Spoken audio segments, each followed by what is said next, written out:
Hello students, कैसे हैं आप लोग। स्टूडेंट्स देखिए, ये साइंस का वीडियो है। मैंने लास्ट टाइम पे आप लोगों को क्लास 9 की साइंस बताई थी, पहला लेसन बताया था, ठीक है। और लेसन कौन सा था? लेसन था हमारे आसपास के पदार्थ, यानी कि मैटर्स इन आवर सराउंडिंग्स, ठीक। तो वो पहले लेसन का पहला वीडियो था, छोटे सेगमेंट का वीडियो था। और मैंने आप लोगों को जैसा लास्ट टाइम में बताया था कि कोई भी लेसन होगा उसके कई वीडियो हो सकते हैं, लेकिन छोटे छोटे सेगमेंट्स के होंगे ताकि बोरियत ना हो आप लोगों को, ठीक है। तो छोटे छोटे सेगमेंट्स के छोटे छोटे वीडियो होंगे और ताकि बोरियत ना हो, तो वही उसी क्रम में जो है हम लोगों का नेक्स्ट वीडियो है ये। तो लेकिन स्टूडेंट्स, आपसे एक रिक्वेस्ट है, अगर आपने हमारे चैनल को अब तक लाइक, सब्सक्राइब और शेयर नहीं किया तो ऐसा जरूर करें और वेबसाइट का बेल आइकन जरूर प्रेस करें ताकि नए वीडियो अपलोड होने पर नोटिफिकेशन मिलता है। तो चलिए दोस्तों, वीडियो स्टार्ट करते हैं।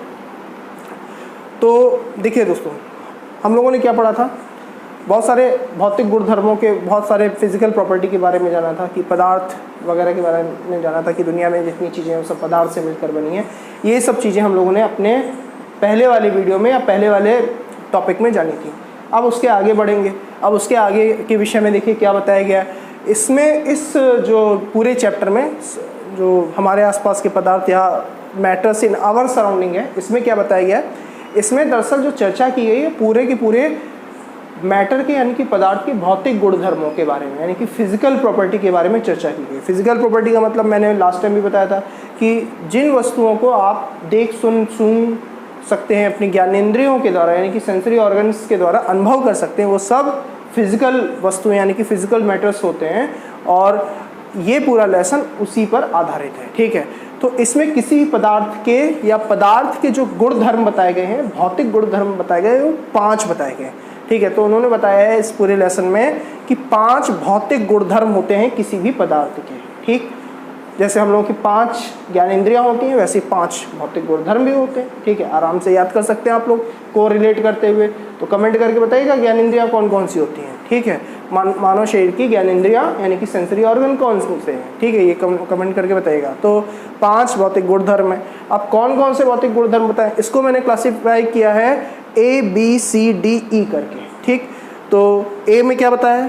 ए में पदार्थ का भौतिक स्वरूप यानी कि फिजिकल स्ट्रक्चर, ठीक, ऑफ द मैटर बताया है। तो physical structure of the matter यानी कि पदार्थ का भौतिक स्वरूप पहला गुण बताया। गुणधर्मों में 5 गुणधर्मों में पहला गुणधर्म। अब इसमें 2 चीज़ें अभी जानते हैं। फिर उसके बाद में दूसरा कैरेक्टर क्या बताया? दूसरा कैरेक्टर बताया है इन्होंने पदार्थों के कणों के अभिलाक्षणिक गुण, ठीक, यानी कि characteristics of the matter particles, ठीक, यानी कि जो पदार्थ हैं वो जिन कणों से मिलकर बना होते हैं उनके कैरेक्टर यानी कि उनके गुण क्या होते हैं, ये बताया। दूसरा भौतिक गुणधर्म हो गया। तीसरा भौतिक गुणधर्म क्या हो गया? C नंबर वाला, कि पदार्थ की अवस्थाएं। तो पदार्थ की अवस्थाएं उसके बारे में बताया इनमें, ठीक है। फिर उसके बाद में अगला क्या हो गया? पदार्थ का अपनी अवस्था बदलना, चौथा कैरेक्टर हो गया। फिर उसके बाद में वाष्पीकरण यानी कि पदार्थों का वाष्पीकरण, ये इसमें बताया गया है, ठीक है। तो अब इस पर चर्चा करते हैं। तो 5 भौतिक गुणधर्म है, ये चीज़ याद रखिएगा, ठीक। फिर उसके बाद में पदार्थों के पहला इसमें जो गुणधर्म है पदार्थ का भौतिक स्वरूप यानी कि फिजिकल कैरेक्टर जो है पदार्थ का, वो बताया गया है। अब इसमें 2 चीज़ें हैं, क्या? पदार्थ कणों से मिलकर बना होता है। तो देखिए, हम लोगों ने जैसे लास्ट टाइम में पढ़ा था कि पदार्थ जो होता है, इस संसार में जितनी चीज़ें सब पदार्थ से मिलकर बनी है, ठीक है, बिल्कुल सही बात है। लेकिन पदार्थ स्वयं किससे बना है? तो पदार्थ अति सूक्ष्म कणों से मिलकर बना होता है, ठीक है। पदार्थ खुद कुछ कणों से मिलकर बना होता है। आप लोगों ने इलेक्ट्रॉन, आप लोगों ने परमाणु का, अणु का यानी कि एटम का, मॉलिक्यूल का नाम सुना होगा। ये एटम खुद भी कई सारे उप तत्वीय या उप परमाणु पार्टिकल से मिलकर बने होते हैं, जिन्हें इलेक्ट्रॉन, प्रोटॉन, न्यूट्रॉन कहते हैं, ठीक है। थोड़ा सुना होगा इसके बारे में, तो इस पर सब चर्चा करेंगे बाद में, ठीक है। तो उन सबको डिटेल से बाद में जानेंगे। तो यहाँ पे क्या कह रहा है? पदार्थ के भौतिक स्वरूप में पहला इसका जो एक पॉइंट इन्होंने, मैंने डिस्क्राइब में स्मॉल ए से इसको इंडिकेट किया है, ठीक है। तो इसमें भी इसको 2 पार्ट में बांट दिया है। पदार्थ के भौतिक स्वरूप को भी 2 पार्ट में बांट दिया। पहला ये बता रहा है कि पदार्थ कणों से मिलकर बना होता है, ठीक है, यानी कि अणुओं से और परमाणुओं से, एटम से, मॉलिक्यूल से मिलकर के कोई भी पदार्थ बना होता है। इस पर डिटेल से जानेंगे बाद में, ठीक। फिर उसके बाद में दूसरा करैक्टर क्या बता रहा है, दूसरा करैक्टर ये बता रहा है इसमें कि पदार्थ के ये कण कितने छोटे होते हैं। तो अभी मैंने बताया कि पदार्थ के जो कण होते हैं इलेक्ट्रॉन, प्रोटॉन जैसे अति सूक्ष्म भी हो सकते हैं, लेकिन इनसे कुछ बड़े तत्व जो होते हैं, जो परमाणु होते हैं उनसे कुछ बड़े होते हैं, वो अणु होते हैं, मॉलिक्यूल्स होते हैं, ठीक। अणु जो है वो परमाणुओं से मिलकर बनते हैं, ठीक। ये सब चीज़ें, परमाणु किसी भी तत्व का अविभाज्य इकाई होती है, यानी कि नॉन डिविजिबल यूनिट होती है, ठीक है। परमाणु को आसानी से विखंडित नहीं किया सकता, यानी कि पदार्थ की अति सूक्ष्म इकाई जो है वो क्या है, परमाणु है। यही सब डिटेल इसमें यहाँ पे बताई गई, तो इस पर भी हम चर्चा करेंगे बाद में। अब देखिए दूसरा करैक्टर, 5 भौतिक गुणधर्मों में पहला भौतिक गुणधर्म भौतिक स्वरूप हो गया, यानी कि कणों से मिलकर बना है, कण अति सूक्ष्म होते हैं, ये चीज़ क्लियर। फिर उसके बाद में क्या कह रहा है, उसके बाद में कह रहा है पदार्थों के कण के अभिलाक्षणिक गुण क्या होते हैं, यानी कि आपके characteristics of the matter particles क्या होते हैं, ठीक है। तो मैटर पार्टिकल्स के यानी कि पदार्थों के अभिलाक्षणिक गुण क्या है, इसमें 3 डिवीजन कर दिए गए हैं। 3 चीज़ों को हम लोगों को जानना है। पहला क्या जानना है, पहला ये जानना कि कणों के मध्य रिक्त स्थान होता है, ठीक है, यानी कि उनके बीच में स्पेस होता है। दूसरा क्या जानना है कि कणों की निरंतर गतिशीलता होती है, वो पार्टिकल्स मूव करते हैं इधर उधर, ठीक। फिर उसके बाद में जानना है कि पदार्थ के कण एक दूसरे को आकर्षित भी करते हैं, ठीक है। तो ये 3 करैक्टर के विषय में जानना है। अब जैसे अब इसका पहला करैक्टर क्या कह रहा है, पदार्थों के कणों के अभिलाक्षणिक गुण का पहला करैक्टर क्या कह रहा है कि कणों के मध्य रिक्त स्थान होता है। तो रिक्त स्थान कैसे होता है ये हमें कैसे मालूम चलेगा, जब आप एक गिलास पानी में शक्कर घोलते हैं, ठीक है, शरबत बनाने के लिए, तो शक्कर या नमक डालते हैं, तो नमक या शक्कर कहाँ चली जाती है, वो नमक और शक्कर दरअसल पानी के अणुओं के बीच में जो खाली स्थान होता है, ठीक है, वो शक्कर वहीं जाकर के भर जाती है, ठीक है। शक्कर के जो अणु होते हैं वो वहीं पर जाकर भर जाते हैं, इसके कारण से आपको शक्कर दिखती नहीं है। जब आप उसी पानी को यानी कि शक्कर मिले पानी को फिर से गर्म करते हैं और खौला करके बिल्कुल पानी को उड़ा देते हैं, तो आपको शक्कर पुनः दिखने लगती है, क्योंकि शक्कर नहीं उड़ पाती। पानी तो वाष्पशील होता है, भाप बन के उड़ जाएगा, लेकिन शक्कर नहीं उड़ पाएगी, इसलिए आपको शक्कर पुनः प्राप्त हो जाती है, ठीक। तो कहाँ थी वो शक्कर, उन्हीं अणुओं के बीच में थी। अब ये जो स्थान होते हैं किसी पर में ज़्यादा होते हैं, किसी में कम होता है ये स्थान, ठीक है।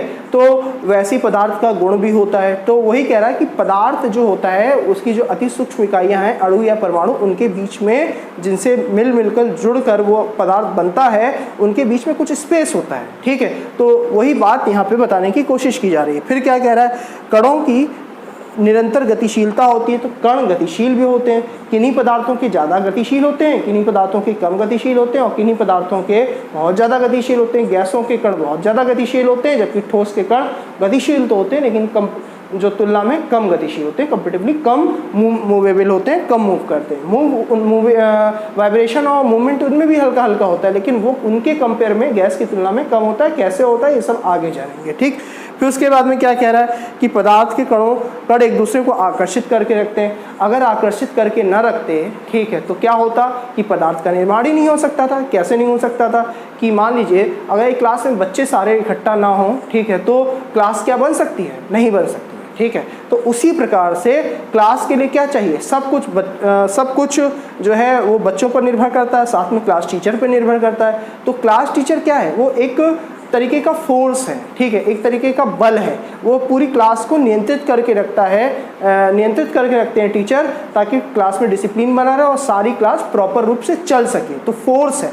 उसी तरीके से अलग अलग प्रकार के फोर्सेस जो है वो पदार्थों के कणों के मध्य काम करते हैं। क्या कौन से फोर्सेस होते हैं, कैसे कैसे फोर्सेस होते हैं, ये सब डिटेल बाद में जानेंगे। फिर उसके बाद में क्या कह रहा है, फिर उसके बाद में कह रहा है पदार्थ की अवस्थाएं कौन कौन सी है।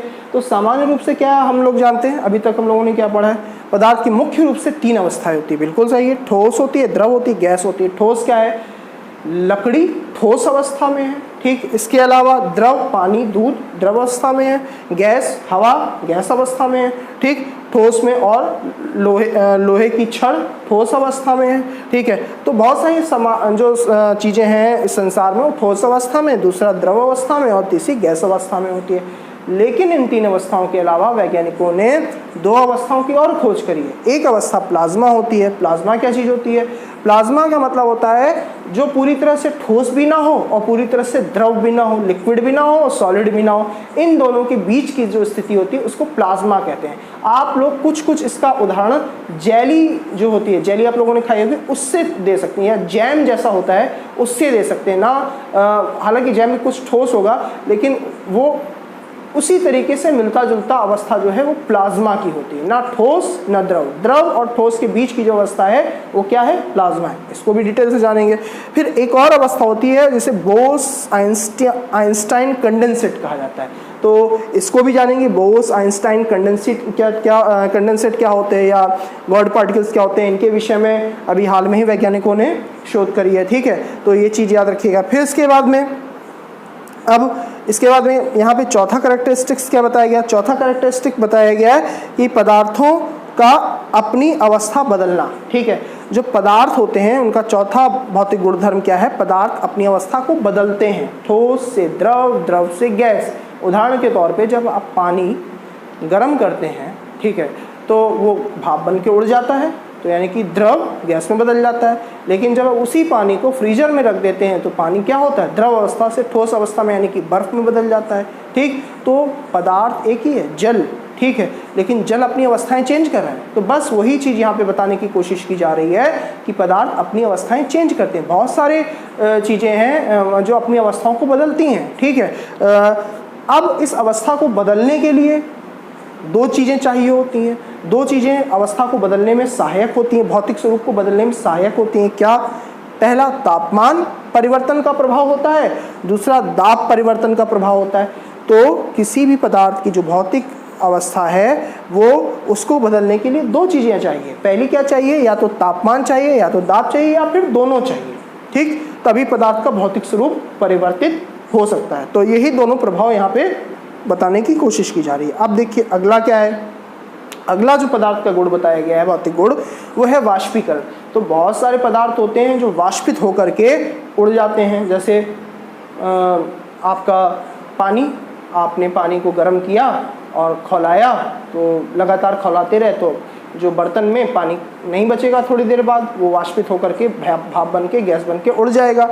उसी प्रकार से समुद्र से भी वाष्पन लगातार होता रहता है, वो भाप बन के उड़ जाता है। ठीक है, बादल बन जाते हैं उससे। ठीक है, तो यही कह रहा है कि वाष्पीकरण जो है इसको प्रभावित करने वाले कौन कौन से कारक हैं, वाष्पीकरण को प्रभावित करने वाले कारक कौन से हैं, और फिर दूसरा कह रहा है वाष्पीकरण का एक गुण बता रहा है, वाष्पीकरण के कारण जो है पदार्थ में या कणों में गतिशीलता भी होती है।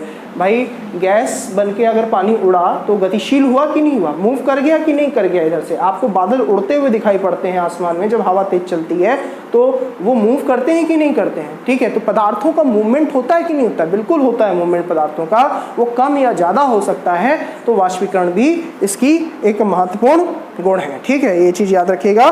तो प्रभावित करने वाले कारक क्या है, यानी कि वाष्पीकरण को कौन कौन सी चीज़ें प्रभावित करती हैं। जैसे तापमान प्रभावित करता है, एक उदाहरण बता देता हूँ मैं। जैसे कि अगर आप पानी को गर्म करेंगे तो आप बहुत तेज अगर गैस को रखेंगे तो पानी जल्दी वाष्पित होकर के भाप बन के उड़ जाएगा। ठीक है, और वो गतिशील हो जाएगा। इसके साथ साथ में अगर कम ताप रखेंगे तो फिर जो है धीरे धीरे वो वाष्पित होगा, धीरे धीरे वाष्पित होकर उड़ेगा। अच्छा, आप लोग कमेंट करके एक चीज़ बताइएगा मुझे वीडियो में कि